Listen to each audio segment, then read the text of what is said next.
Sausio 29 dienos vakarą apie 20 valandų 20 minučių Stonų gatvėje esančiame ūkinėme pastate kilo gaisras.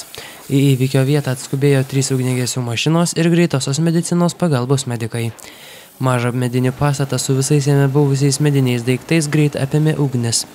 Kol kas nėra aišku, dėl kokių priežasčių kilo gaisras, tačiau vietiniai gyventojai svarsto, kad gaisrą sukelti galėjo iš pažiūros benamis, kuris dieną buvo užsukęs į gretimą namą ir klausinėjo, ar ūkinis pastatas yra gyvenamas. Tikslias gaisro priežastis nustatys specialistai.